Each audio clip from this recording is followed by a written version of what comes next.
bersama saya. Kali ini kita akan membahas tentang alur cerita Battlefield The Heavens. Cerita ini full spoiler loh guys. Oke, langsung saja kita ke alur ceritanya yang berjudul Perjanjian 3 tahun.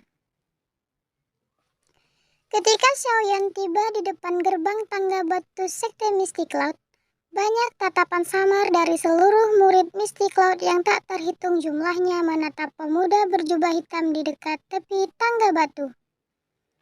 Mereka perlahan berkata ini adalah Xiaoyan. Dia merupakan topik hangat yang sering diperbincangkan hubungannya dengan Nalan Yanran. Setiap nama Xiaoyan disebutkan, kebanyakan orang menyebutnya dengan menghina, yang mana dia merupakan klan kecil yang ingin menikahi Nalan Yanran berstatus putri dalam Sekte Misty Cloud. Oleh karena itu, banyak murid Sekte Misty Cloud memandang Nalan Yanran sebagai dewi di hati mereka. Karena kecemburuan serta beberapa desas-desus, para murid Misty Cloud Sekte ini secara alami akan memiliki kesan yang buruk tentang Xiaoyan yang belum pernah mereka temui sebelumnya. Ketika mereka berbicara, kebanyakan dari mereka akan merendahkannya sebanyak mungkin. Muncul seolah-olah mereka tidak akan berhenti sampai mereka menggambarkan Xiaoyan sebagai sama sekali tidak berharga. Mata cerah Nalan Yanran menatap pemuda itu dengan sosok yang agak kurus di kejauhan. Tatapannya berhenti di wajah yang halus dan tampan itu.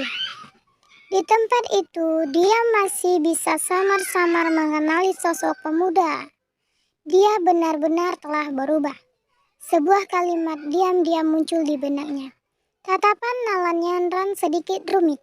Dia tidak pernah berpikir bahwa orang yang tidak berguna pada saat itu benar-benar akan datang ke Sekte Misty Cloud tanpa rasa takut. Apalagi tetap acuh seperti angin yang tidak mengungkapkannya sedikit pun kecemasan atau pucat. Bahkan ketika dihadapan dengan hampir 1000 murid Sekte Misty Cloud. Klan Nalan Yanran. Nalan Yanran perlahan berdiri.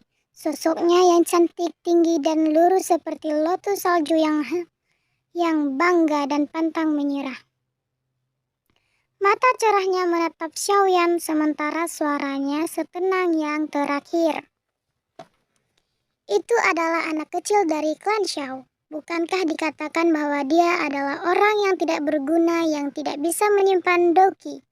Ucap Jia Xingtian menatap Xiaoyan dengan sepasang mata yang mengandung keheranan. Dia dengan lembut tertawa. Kiki.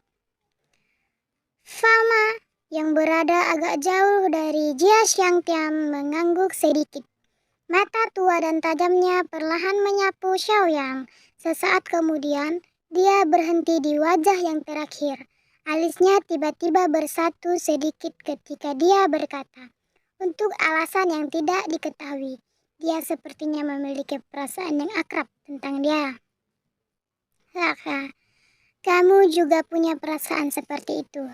Mendengar ini, Jia Xiangtian tertawa pelan. Matanya dipenuhi dengan makna yang dalam ketika dia menatap Xiaoyan dan berkata, sepertinya kita mungkin pernah melihatnya di suatu tempat sebelumnya. Kerutan di dahi Fama semakin dalam, matanya berkedip saat dia menatap Xiaoyan. Tetapi apakah dia tidak terus mengatakan apa-apa lagi? Hei orang tua Nalan, apakah ini pemuda dari klan Xiao yang hampir menjadi menantu klan Nalan? Dia tampaknya bukan orang yang tidak begitu dari rumor. Tidak berguna dari rumor. Bantalan dan kekuatan mental ini adalah sesuatu yang hampir tidak pernah saya lihat pada orang-orang muda yang saya temui. Mu Chen menoleh dan berkata, dia tersenyum pada Nalanji yang matanya berhenti di tubuh Xiaoyan sejak awal.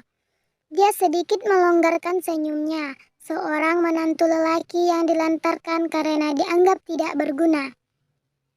kini tampak lebih hebat daripada beberapa dari mereka yang disebut jenius. Meskipun Nalanji tidak akan merasakan sakit sampai pada titik ia tidak ingin hidup karena ia akan merasa sedikit kesal. Ekspresi Nalanji jelek ketika dia dengan ganas memotong Muchen dengan tatapannya. Dia terlalu malas untuk mengatakan hal-hal yang tidak perlu kepadanya.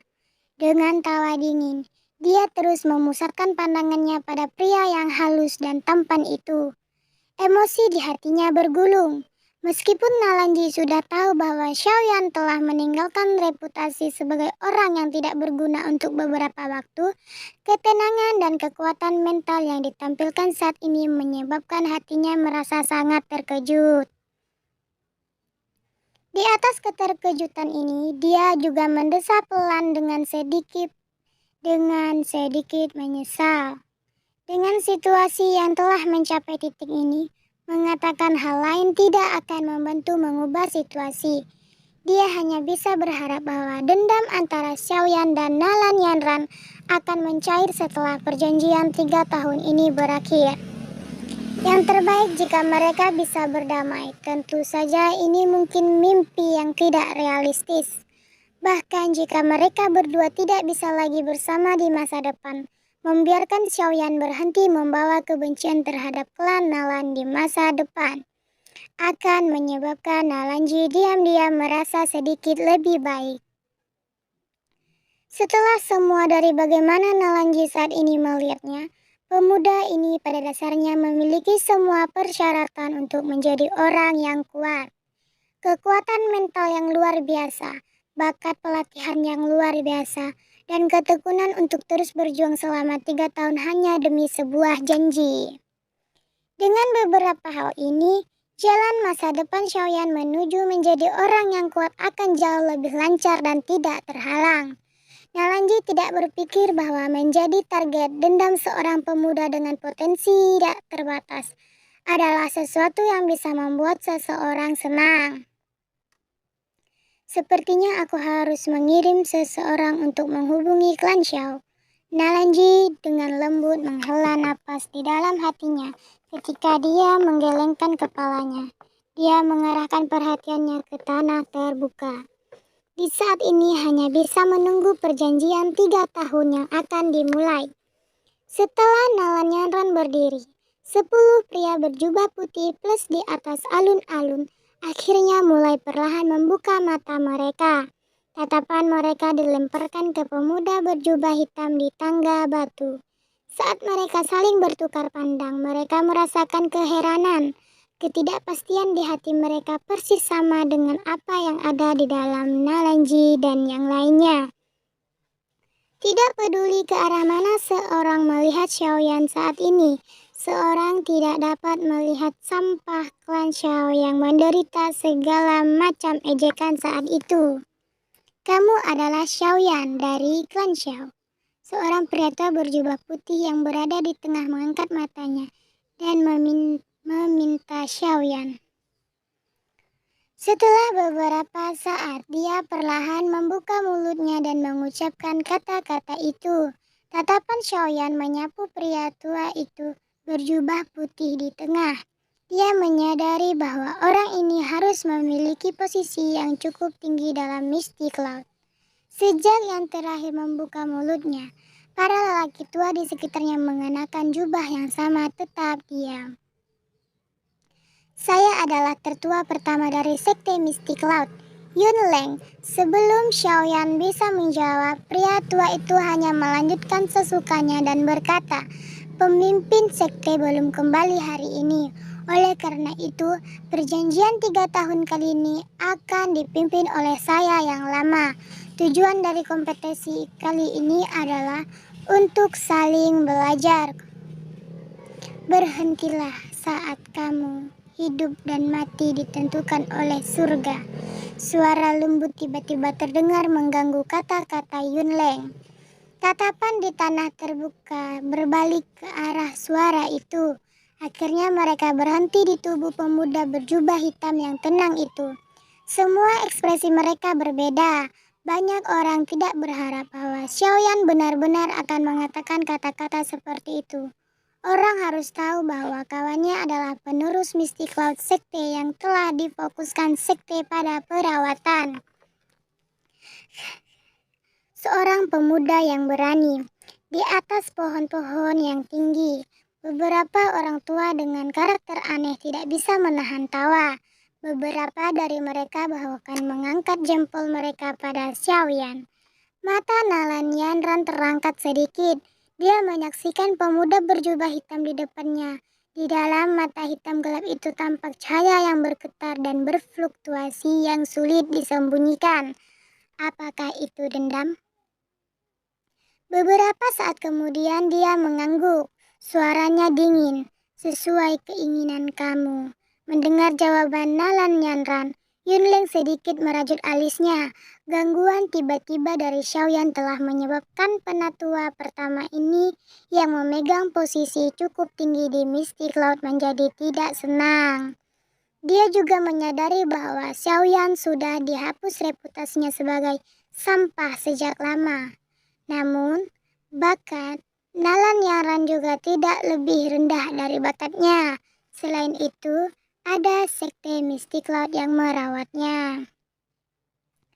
Pertumbuhan kekuatannya bisa disebut sangat cepat. Jika mereka bertarung, Yunleng tidak optimis dengan peluang Xiaoyan. Anak muda kamu harus selalu meninggalkan sedikit waktu luang dalam semua yang kamu lakukan. Tetapi karena Anda telah membuat permintaan seperti itu, lakukan sesuka Anda. Hidup dan mati akan ditentukan oleh surga. Yunleng melambaikan tangannya dan berkata dengan lemah. Sebuah lengkungan terangkat di sudut mulut Xiaoyan. Dalam hatinya, dia tidak bisa menahan tawa dengan dingin.